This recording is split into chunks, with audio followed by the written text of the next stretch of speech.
Mic check, 1, 2. Are we recording? Hi, I'm Michelle Bernstein, an award-winning chef, restaurateur, and mom. I have a lot on my plate, including my psoriatic arthritis symptoms. That's why I was prescribed Cosentyx. It helps me move better.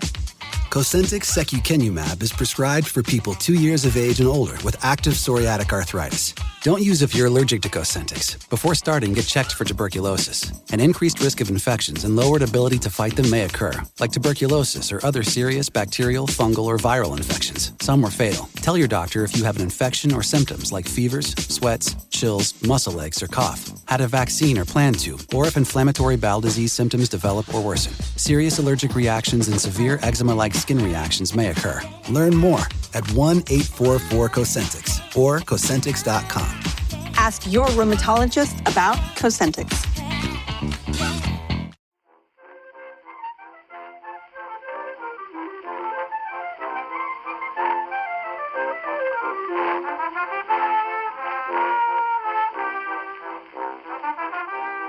I went to a place in Shoreditch which will remain nameless, but it was...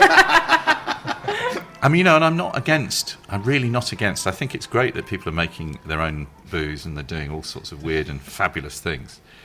But the first thing that slightly made me nervous was they said they'd foraged a lot of the ingredients for their menu locally, which seems to me to be a bit of a category error if you're in Shoreditch, old bus tickets and cigarette butts.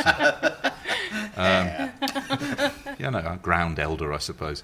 But then they said, would you like a glass of homemade wines? And I looked at the menu, and one of them it was burnt beetroot and whey, W-H-E-Y. In wine? I mean, that's not even, that's sort of, isn't it? That's student fridge level of desperation, isn't it? What have we got? Well, we've got some off milk and a beetroot. All right, let's make some wine out of it. I foraged those locally. In John Finnemore's very funny radio series, Cabin Pressure, the character of Arthur, played by John Finnemore, he describes himself as the inventor of fizzy yogurt. Fizzy yogurt, that's You know right, what the ingredients of fizzy yogurt are? Yogurt. It's yogurt. Plus time.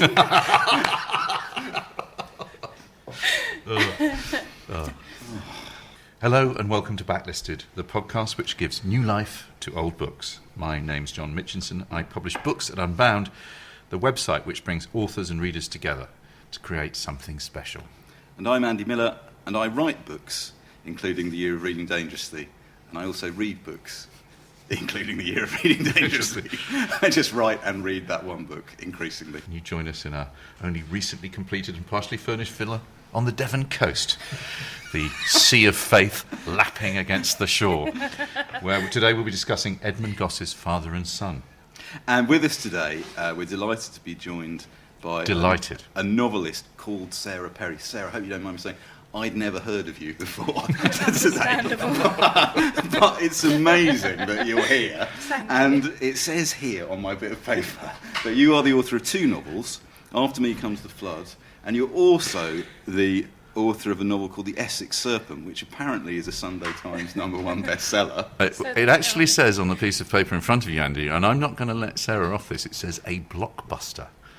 A blockbuster, and it was Book of the Year at the British Book Awards, which means you are the closest thing we have ever had on here. Waterstone's Book of the Year as well. You are the closest thing we have ever had on here to what, John? Sarah master storyteller. Sarah is a master storyteller. A master storyteller. So please welcome we ought to have a little master storyteller. Sarah Perry. Could we have a master storyteller jingle? Kind of, a sort of strong. How are you? I'm well, thank you, and all the better for being here. That's very nice. And are you enjoying your visit to London? It's reminding me of living here 5 years ago and walking around in a cloud of resentment that everybody was young and happy and I wasn't. Perhaps we should start where as Yeats once said, where all ladders start, in the foul rag and bone shop of your reading list, Andy. What have you been cupping in the foul rag and bone shop of your heart this week, Andy?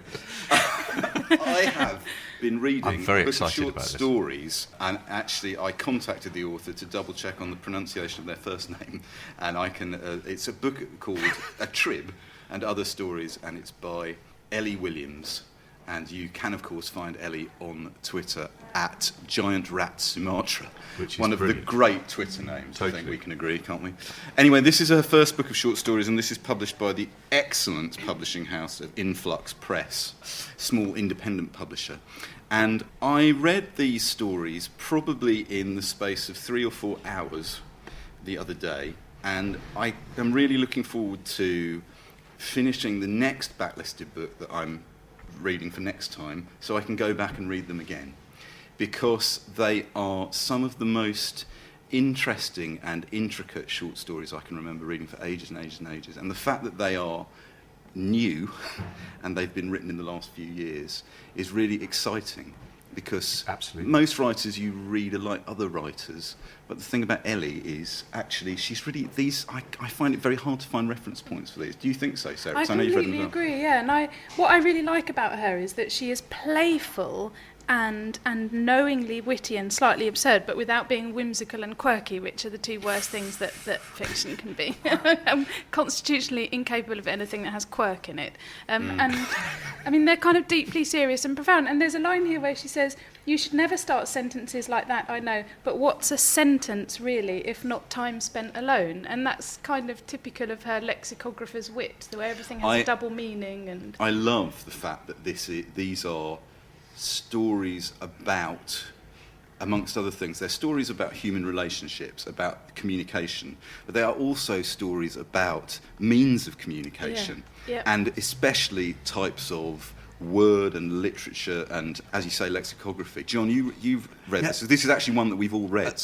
And honestly, with excitement, I haven't had really for a long time, because, as you say, Sarah, it could be quite easy to dislike it, because she's an academic. She teaches at Royal Holloway, I think, creative writing.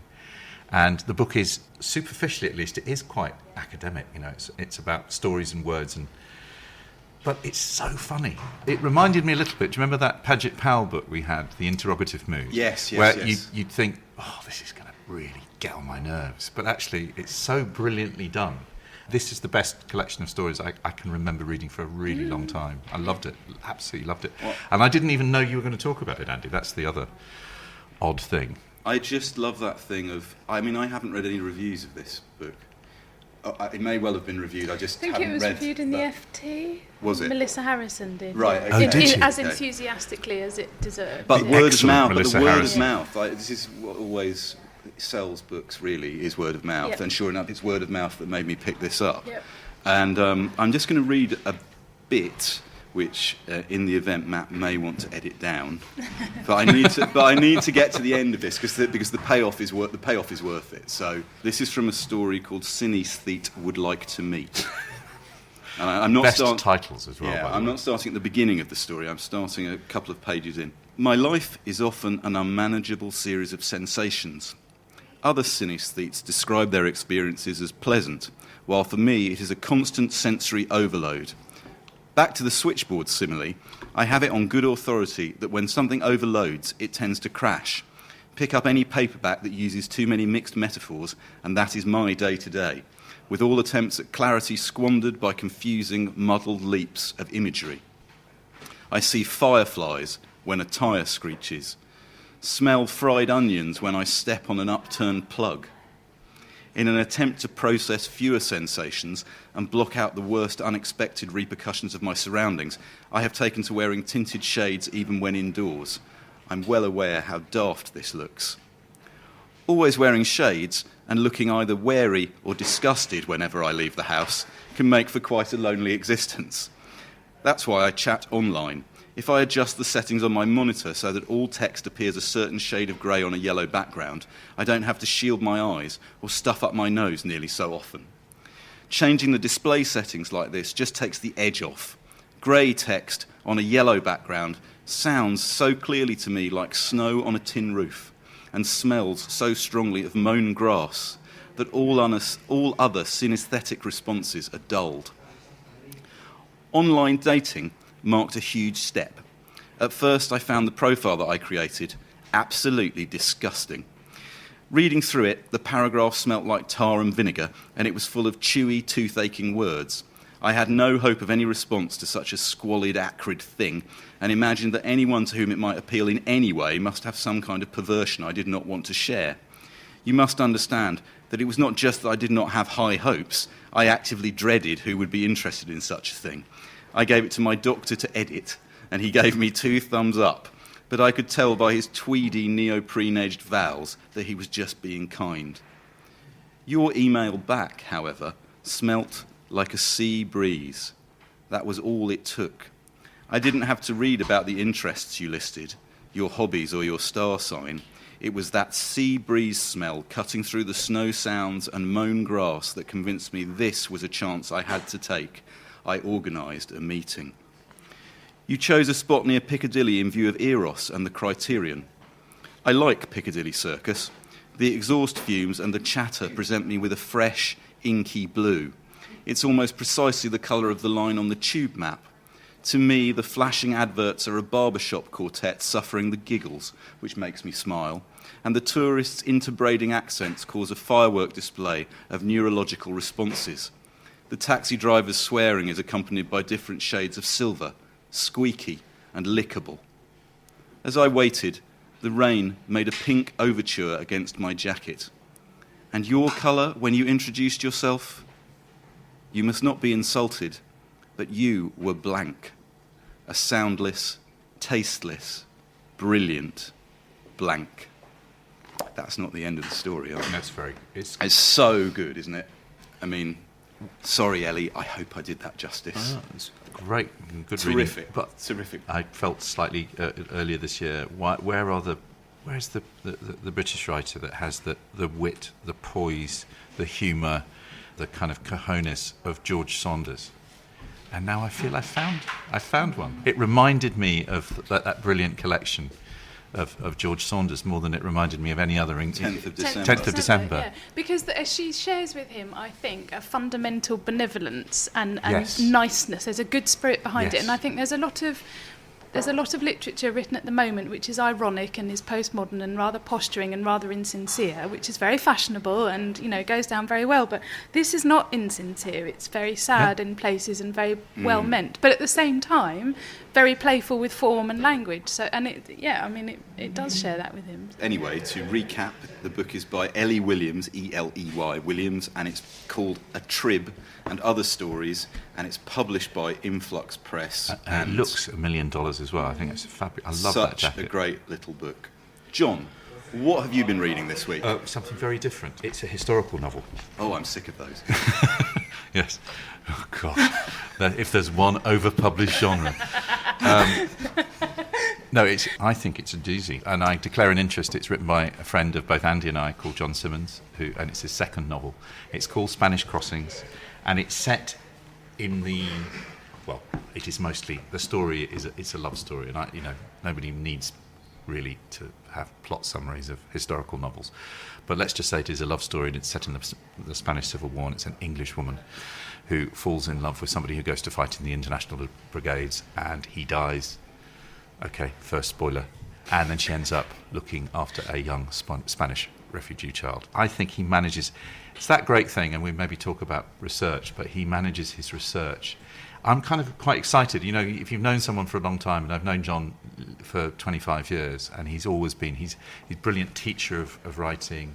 He's done more than anyone else, I think, at getting people who work in business to think about their words and tone of voice. And for him, the first novel he wrote, Leaves, which I liked very much, which was a London novel, this is really ambitious and kind of fugal. You know, there's a lot of characters, there's a lot of action, there's a massive amount of research, but he's just a very, very, very good writer. He tells the story, he doesn't get in the way.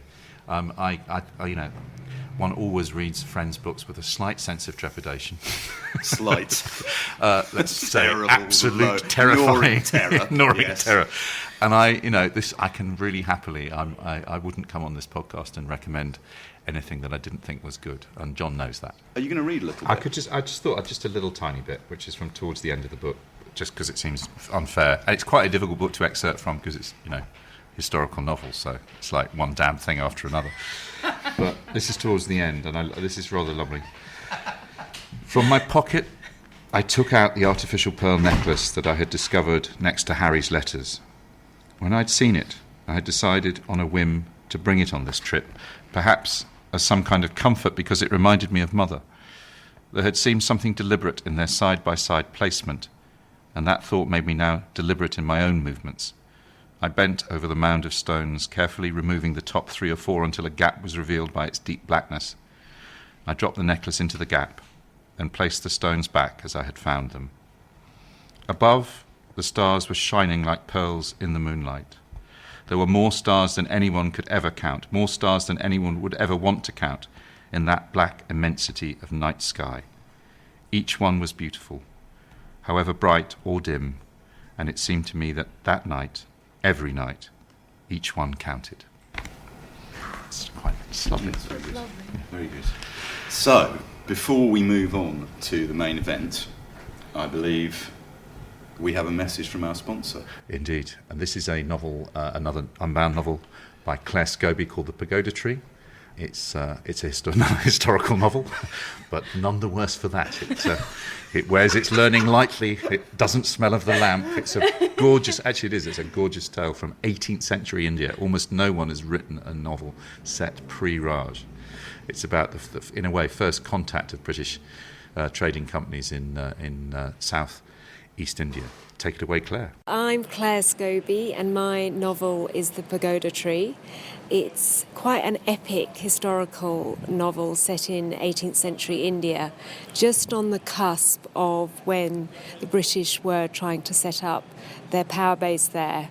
And it's very much a meeting of worlds because most of the story is told from a young temple dancer's point of view, a young woman called Maya, and her life is set out for her. She's expected to become a courtesan for the prince, but then her world is turned upside down by the arrival of the British and the power struggles and the wars that go on.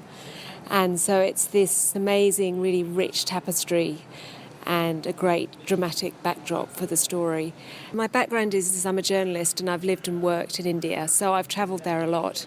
I've always travelled in the south, and not many novels in the English language have been written set in the south, so that was one decision I made quite early on.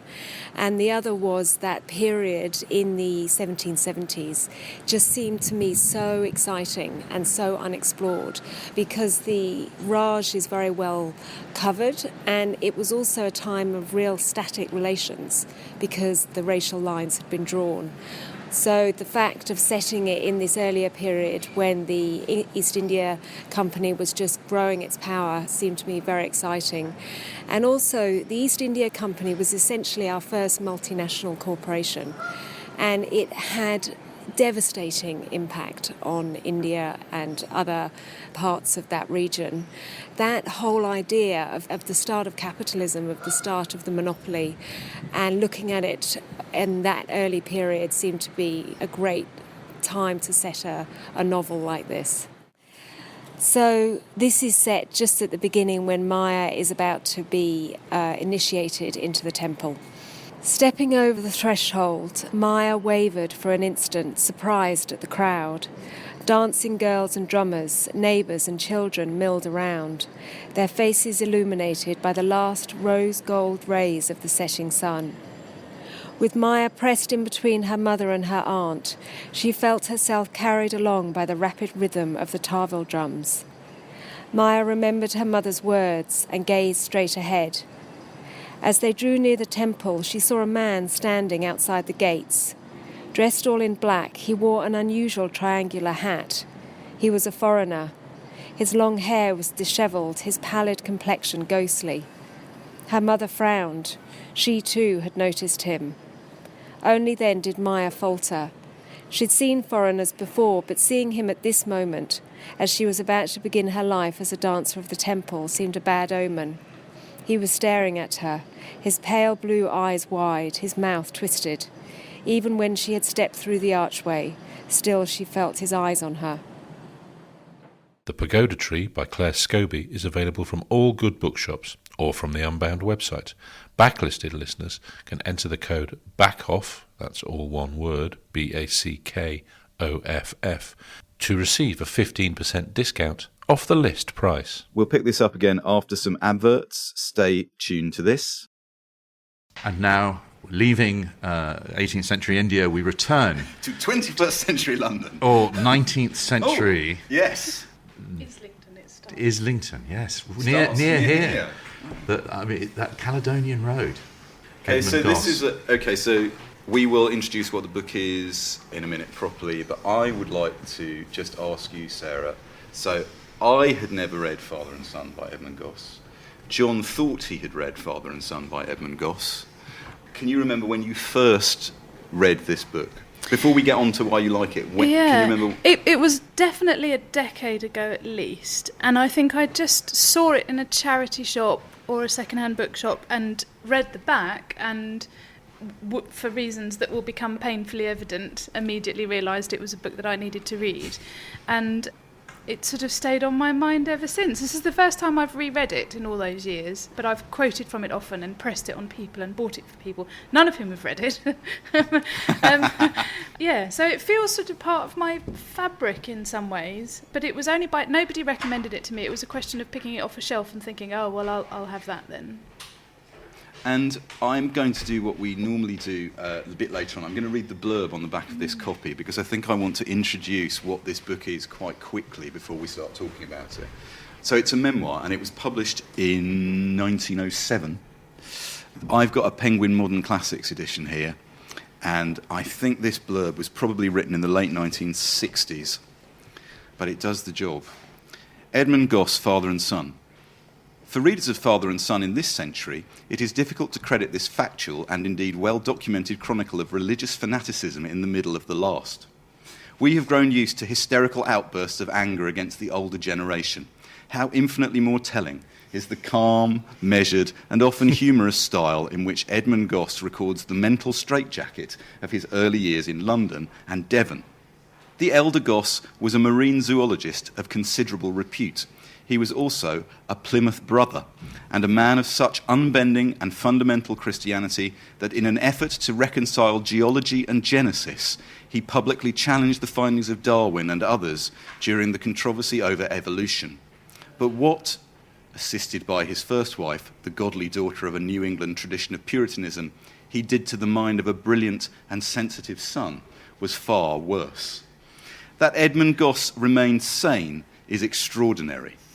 That he so far triumphed over the stifling dogmas of his childhood to write this gentle masterpiece and to contribute substantially to English literary criticism is a miracle.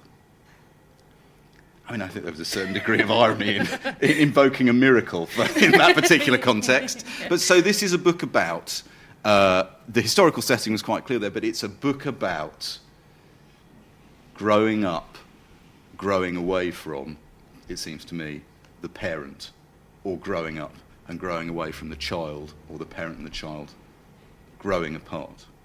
That's one of the things it's about. Yes. Yeah, and one of the things that makes it such a remarkable book is that it is utterly specific and particular in its descriptions of the material world and of the very particular and very strange preoccupations of his parents, but totally universal, which is one of the great kind of marks of good literature, which is that they achieve the same thing. So it means a great deal to me because my upbringing was so similar, but everybody is the parent, the child of a parent, and everybody knows what it's like to reach that weird moment where you suddenly look at your father and you realise that that's a human being with thoughts and an independent nature and anxieties and worries, and that's kind of deeply troubling. So it's completely extraordinary. So this is the first time you reread it? Yeah. How was it? It's the same as before. I mean, intensely painful in some ways. I should say, for people who haven't had the misfortune to hear me boring on about this before, that I was brought up in a biblical fundamentalist sect, which in its hymns, its Bible, its habits, its Sundays, its mistrust of Christmas, its hatred of the Roman Catholic Church, in the 1990s was almost identical to what Edmund Gosse had as a child in the 1850s and 60s. And to read it was absolutely astonishing to me because it was like I had slipped into a wormhole in which all of this was still unfolding. When you call a book timeless, you don't think that a book that is so specific to time and place could be timeless, but it was as if he and I had worshipped at the same church. Our baptism was the same, our hymns were the same, the Bible verses were the same, our Sundays were the same. And it's very painful because he loved his parents as much as I love mine, and therefore to betray everything for which they have formed you and fitted you is a terribly sad and difficult thing to do. So I was crying in the bath this morning as I finished it and read the final letter. And I have the attachment to it that you have with the books that you love best, which is that you do want other people to read it. You're mildly affronted that they think they understand it because nobody gets it but you. You know what I mean? Yeah. That's a brilliant. And I think brilliant lots way of people yeah. will respond to it in the same way, very legitimately. But I'm the one that mostly owns it. It's funny that you win, father and I son. win. Absolutely. Yeah. I had my dad was Church of England vicar, which is not even on the same. It's barely religious. But I remember when I, slightly in a flouncy kind of teenage way, decided I was rejecting my faith. I remember one of my friends saying, I'm so envious of you that you've got that. You can reject. I haven't got. My parents don't believe in anything. But I wonder what I would have felt if I'd read this book when I was a teenager, because it is the most. I know it's legendarily supposed to be the first psychological autobiography. I don't know really what that means, or whether that's true, or whether that's even interesting. But what it is completely authentic and compelling. I mean, unputdownable, because once you're into the narrative, he sets it up at the beginning and says, this is a clash.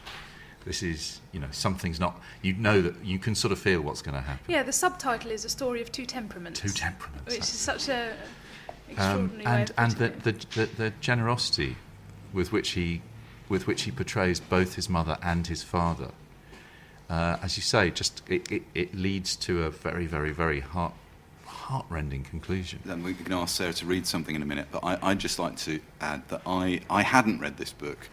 Two things. It really reminded. A few weeks ago, I read a novel by Miriam Taves, the Canadian novelist, called A Complicated Kindness. And I really, her most recent novel, All My Puny Sorrows, is one of my favourite books of the last 10, 15 years. It was a magnificent book.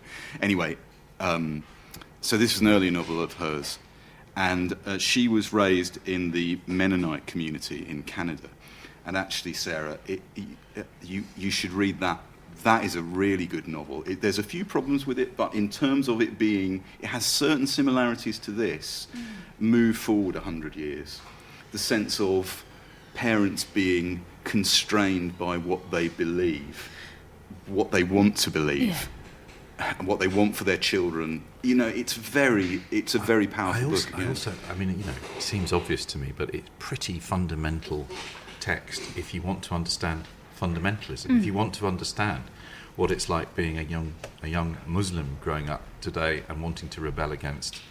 It's as precise and forensically precise, that sense of feeling that the pulling apart from a worldview, having to try and reinvent yourself. We'll probably talk about that, but that the importance, the primacy of your own identity. Sarah, have you got a bit that you could read us? Yeah, I'm going to read a bit that's about prayer and the nature of prayer, which is I left the kind of established church and a fundamentalist faith when I was in my early to mid-20s. It wasn't a quick extraction. And the prayer was a sort of fundamental turning point for me, because I realised that I couldn't believe in petitionary prayer in the way that I had been trained to do. And I had entered into an extremely long period of prayer because a friend of the family was dying, and I had been taught that God answers prayer, and the man died. And you would think that it would be long before your early 20s you would realise the sort of logical inconsistencies in some of it. But anyway, it was quite catastrophic for me. And this is characteristic of Gosse's ability to recount something in a way which is very sad, but with a mordant wit behind it, which at one point he uses this amazing line, let sleeping dogmas lie. And when you can just imagine him like this sort of Edwardian writer nudging you. It's a properly funny book. It's really funny. So the bit I'm going to read is meant a great deal to me personally, and will to everybody who has often wondered about the nature of prayer, and it's also very funny. Several things tended at this time to alienate my conscience from the line which my father had so rigidly traced for it. The question of the efficacy of prayer, which has puzzled wiser heads than mine, began to trouble me. It was insisted on in our household that if anything was desired, you should not, as my mother said, lose any time in seeking for it, but ask God to guide you to it. In many junctures of life, this is precisely what, in sober fact, they did. I will not dwell here on their theories, which my mother put forth with unflinching directness in her published writings, but I found that a difference was made between my privileges in this matter and theirs, and this led to many discussions. My parents said, whatever you need, tell him, and he will grant it, if it is his will. Very well, I had need of a large painted humming top, which I had seen in a shop window in the Caledonian Road. Accordingly, I introduced a supplication for this object into my evening prayer, carefully adding the words, if it is thy will. This, I recollect, placed my mother in a dilemma, and she consulted my father. Taken, I suppose, at a disadvantage, my father told me I must not pray for things like that, to which I answered by another query, why?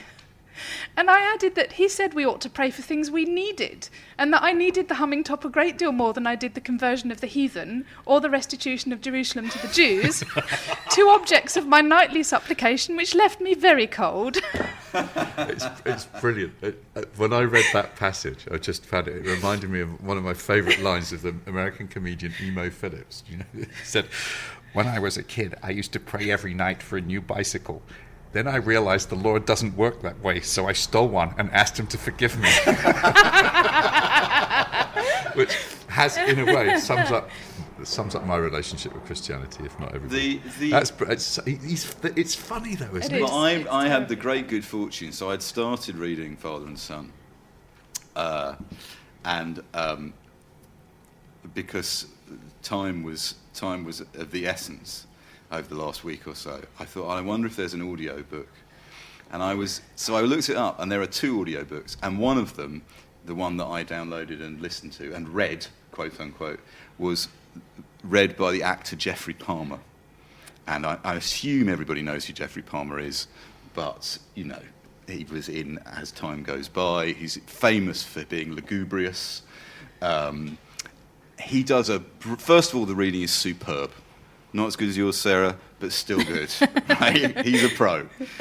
But he does a thing, makes an artistic choice, where for the whole book, he does it in the sort of rather lugubrious, Geoffrey Palmer-ish, I was vaguely surprised kind of way, until the last few pages of the book.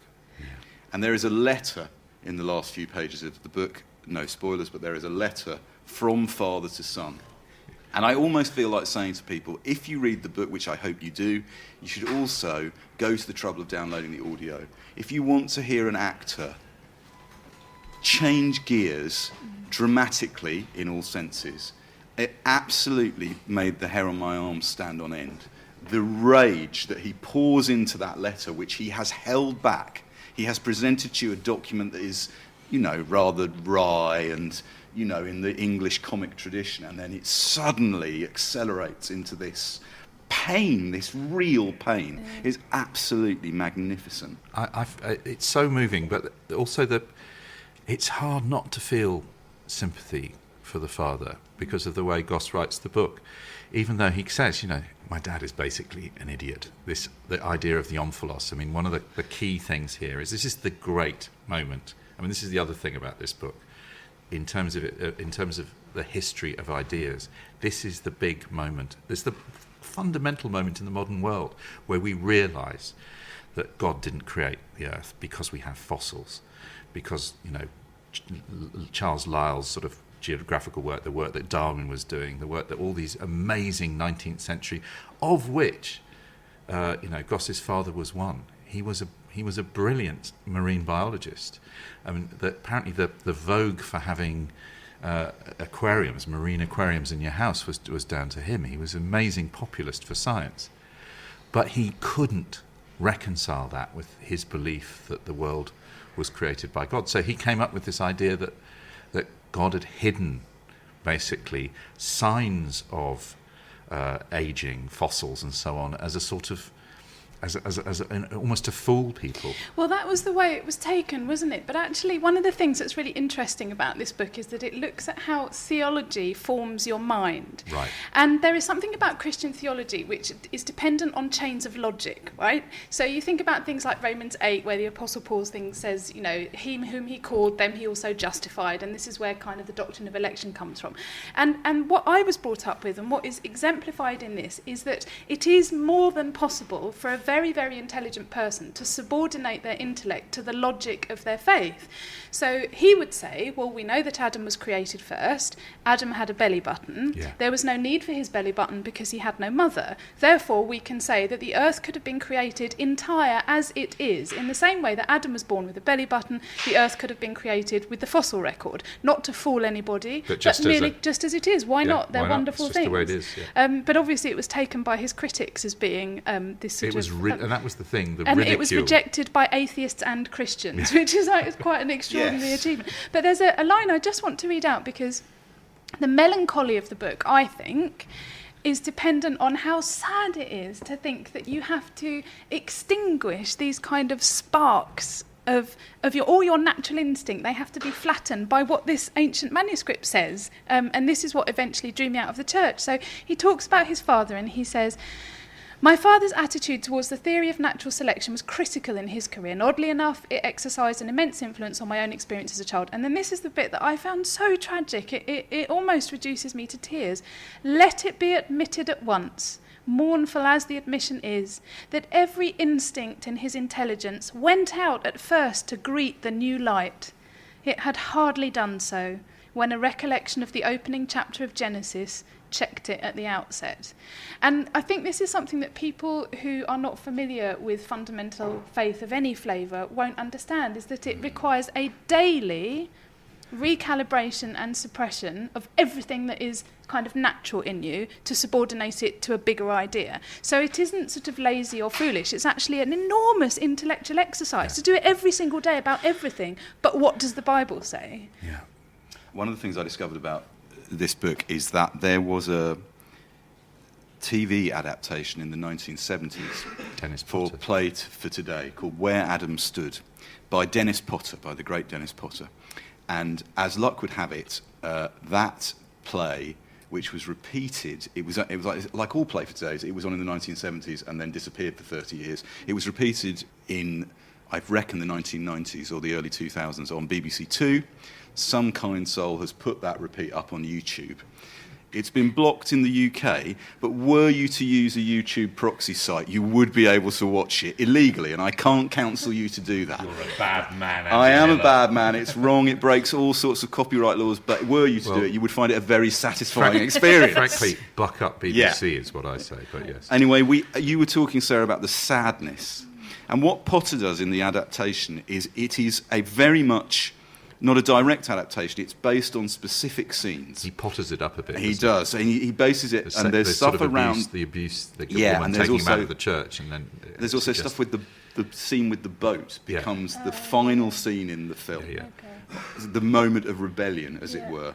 But we have just a little... This is a clip from Where Adam Stood of a conversation between father and son. Just stick with this till the end. I think perhaps you had better go on up to bed, Edmund. Well, not on my account, please. Yes, sir. I'm sorry, Father. Good night's rest is what you need, my son. Yes, sir. Good night, Father. Edmund. Sir? Perhaps the Lord will come tonight. Tonight? Perhaps it will be this very night that our Saviour comes to you and says, "Come, ye blessed." Might the world end tonight, Father? Indeed it might, my son. And? Yes. What is it?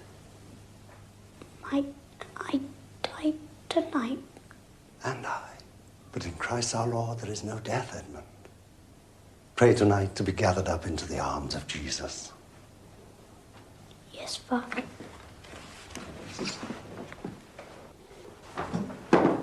Let's cheer the boy up.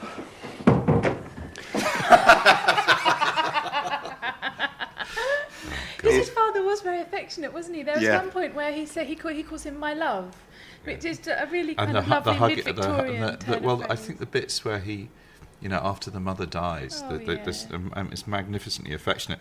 I just wanted to read just another amusing bit, which it just is the affection. So this is them reading the Bible together.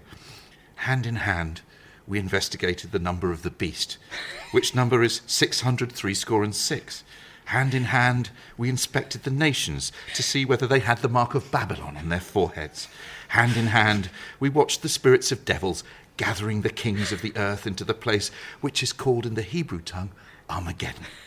Our unity in these excursions was so delightful that my father was lulled in any suspicion that he might have formed that he did not quite understand what it was all about. Yeah. It's just... Beats playing Lego, doesn't it? I mean, this preoccupation with the end times is very familiar to me, and there was factions that was very like the People's Front of Judea and the Judean People's Front. So there was the amillennials and the premillennials and the postmillennials, and it was all on whether Christ would reign for 1,000 years here on earth or elsewhere. And someone once told a joke from the pulpit, which I don't think had ever happened since 1820, when Ebenezer Strict and Particular Baptist Chapel was founded, and he said, "I'm a pan-millennialist," and you could see all the deacons frantically trying to work out what he meant, and he leaned forward and said, "I'm going to wait and see how it all pans out." Which is as far as a joke as a strict Baptist preacher will get halfway through a sermon. Sarah, you and I were talking about this on Twitter this morning, and I hope you won't mind, but Dr. Matthew Sweet told us a story which I'm going to read out about father and son, which is relevant to what you just said. Matthew Sweet says, "I read Father and Son while working on a plant nursery run by a Plymouth Brethren family. The father preached against the fax machine and threw one son out for going round to watch Blind Date at his mate's. Other son used to go crazy when Dad went off on business, drove the tractor pissed, shot a duck, sat all day in the sun reading Knave." And I said, "Wow, had they read Father and Son?" And he said, "They hadn't read anything except the Bible and porn mags hidden in the porter cabin." So does that chime? You were saying that there's an element of truth. Yeah. Because if you completely suppress young people's kind of natural desire to kind of hang out and dance and do whatever it is you young people do nowadays, it will find expression elsewhere. And I know I used to go every year to Christian camps and Christian conferences, and there was a pair of brothers that used to slope out of the window at midnight and go clubbing and smoke weed and then present themselves for the prayer meeting the following morning. and were they figures of sort of glamour, or did you feel very... I thought they were rather glamorous, although I only found out about this later. They're both pastors now. I mean, that was one question I had. I mean, one of the things, talking about that thing of, having to make do on little, that thing where he reads the novel that's been plastered on the inside of the lid of the thing, and it's just... Yeah. And then later Tom Kringle's log, which sounds like... Sounds a terrible book, doesn't it? Can you talk a bit about, Sarah, about the role of... like this in some ways as well as a book about books? Yeah, absolutely. Do you know, one of the most moving things that I have ever read was that he wasn't permitted to read any fiction. Yeah. There was a certain amount of poetry was allowed him, but no novels, which occupied this kind of peculiar space of iniquity in the same way that television and films did when I was young.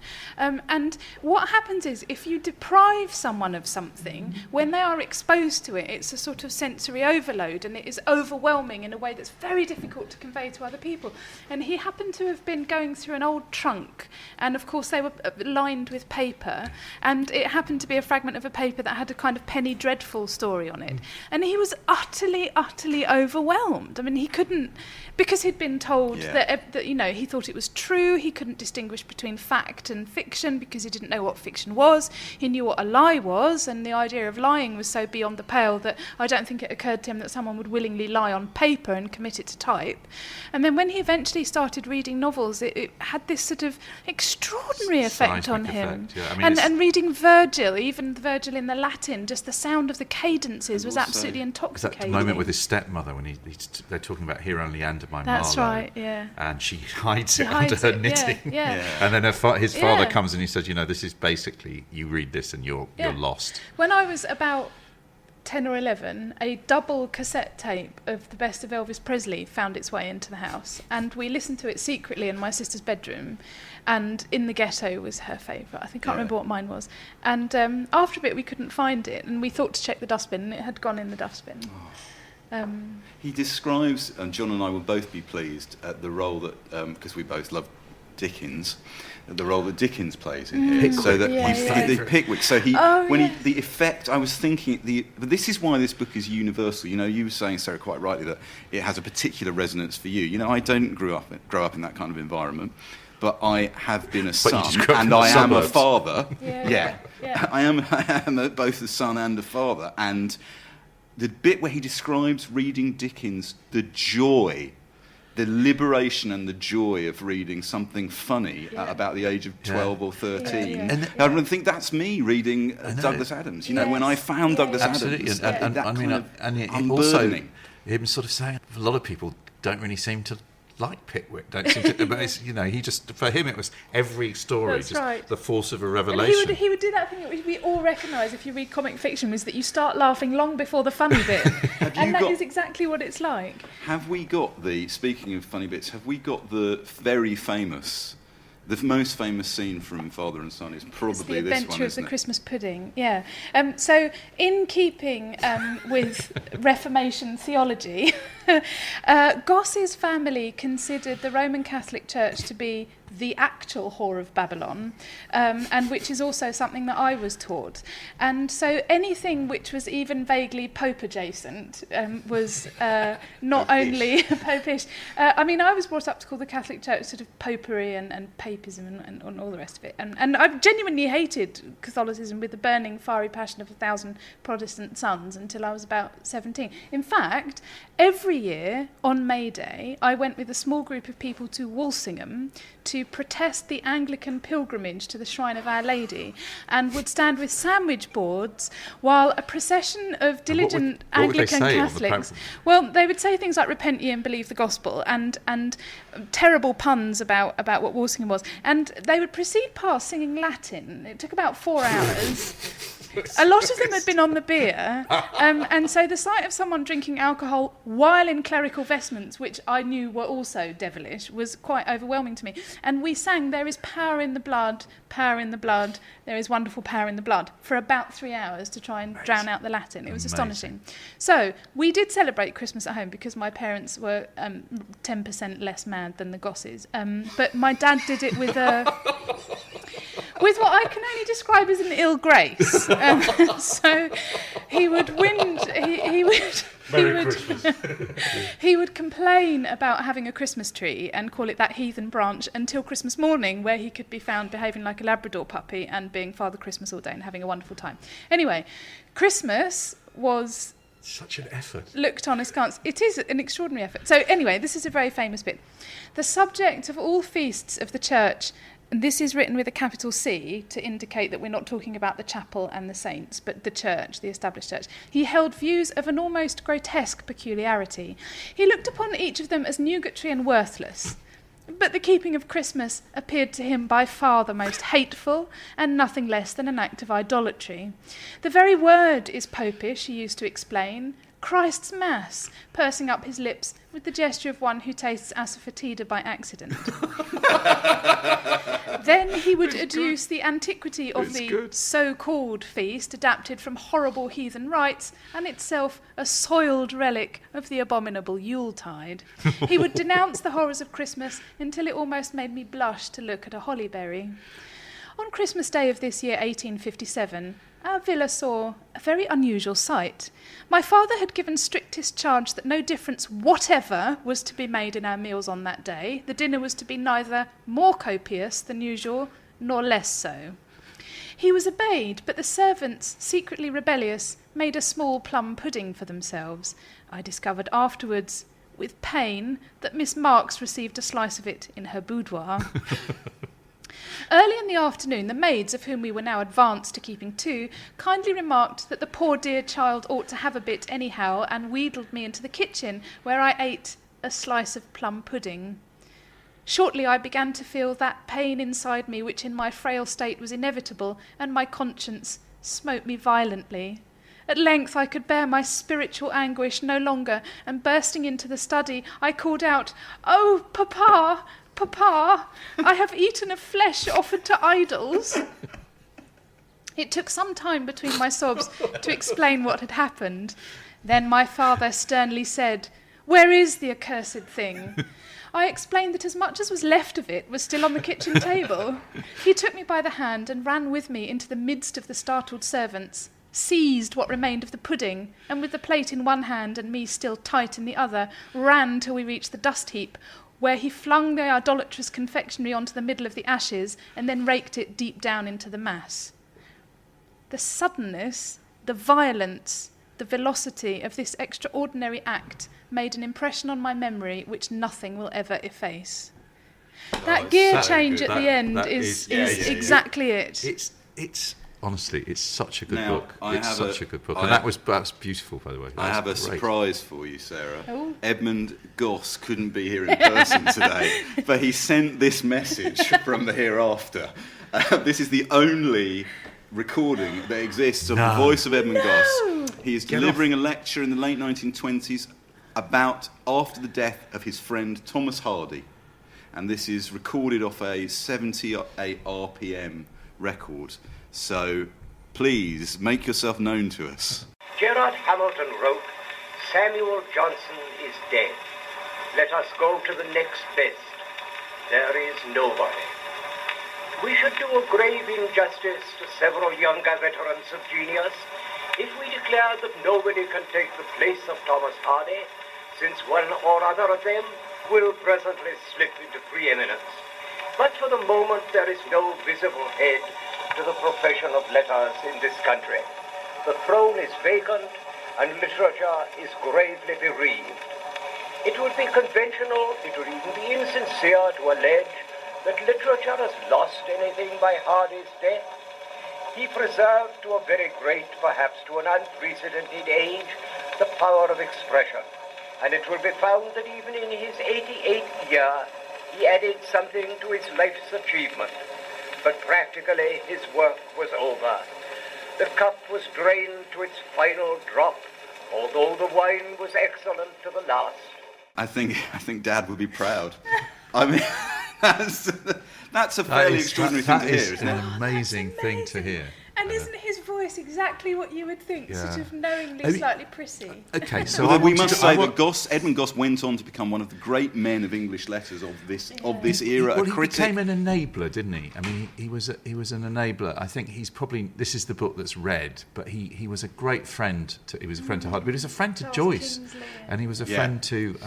But I would also like to make this point. I read a little. I dipped into. I didn't have time to read it all, but the biographer Anne Thwaite, who had written a biography of Edmund Gosse, also wrote published about 10 years ago, a biography of the father of Philip Henry Gosse. And she goes to some lengths in this book, not to rubbish Father and Son, far from it, but it does change the way you think about it, to make a very strong factual case based on reports at the time, that lots of it is made up. That what mattered to Edmund Gosse was to capture the feeling of conflict over these philosophical, religious and personal issues. And that's one of the ways in which this is such a modern book. What matters is the essential.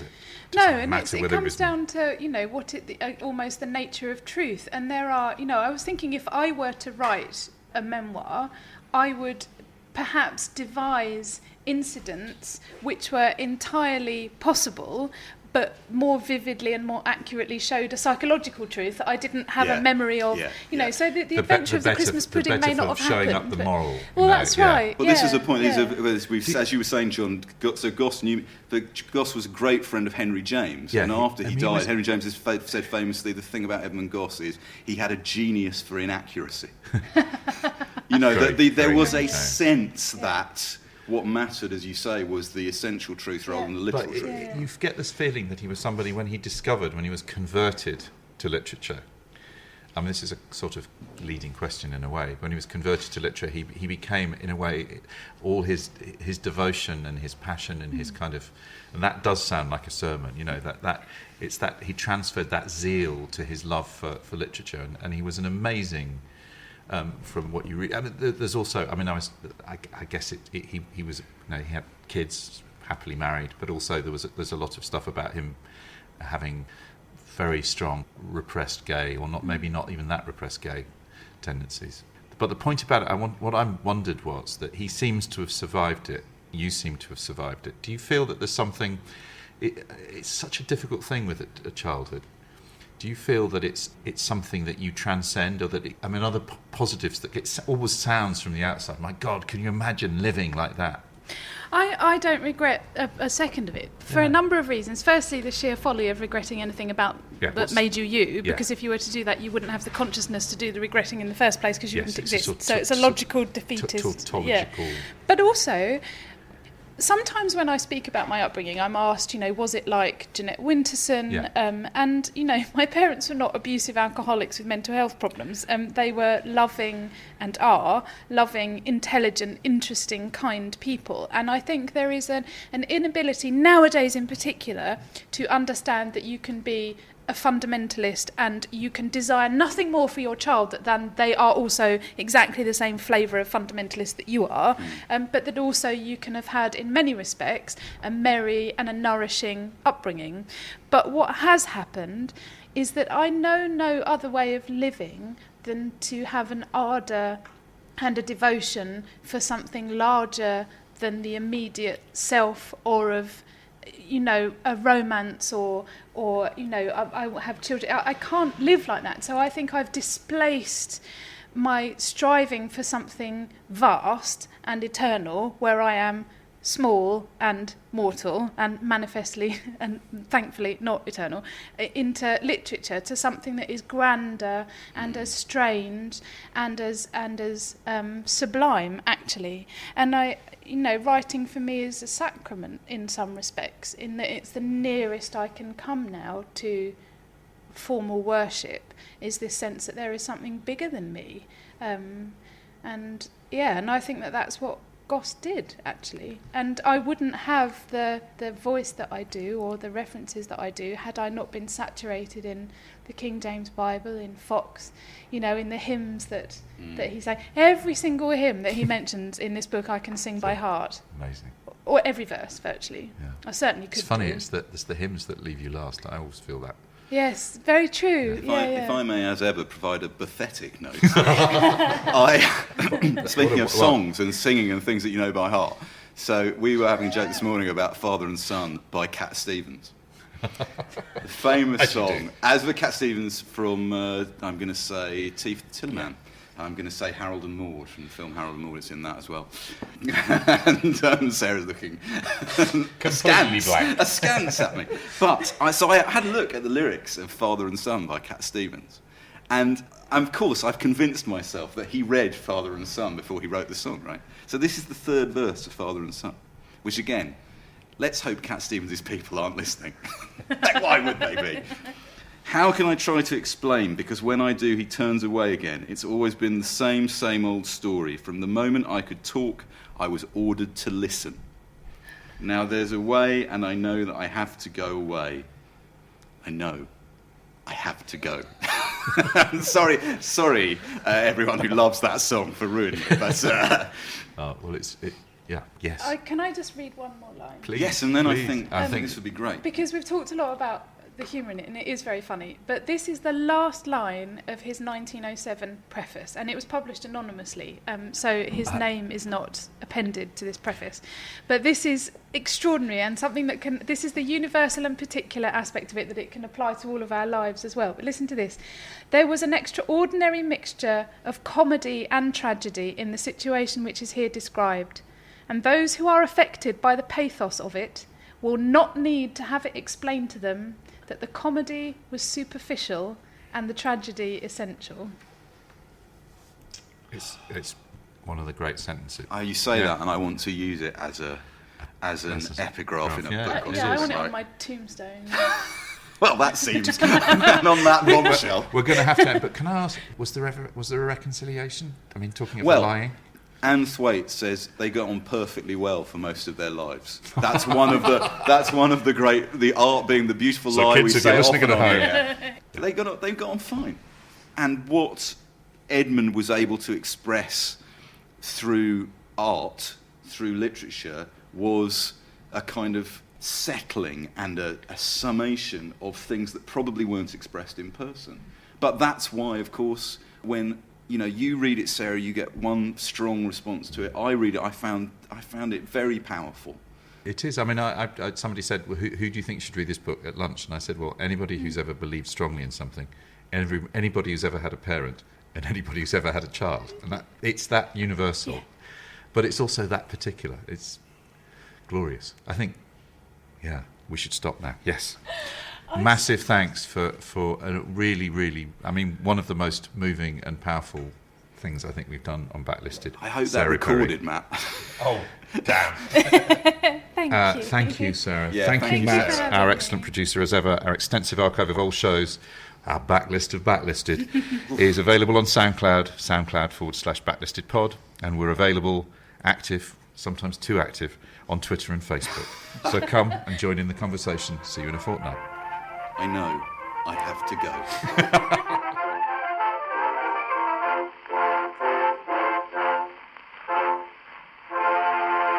If you prefer to listen to Backlisted without adverts, you can sign up to our Patreon. It's www.patreon.com/backlisted.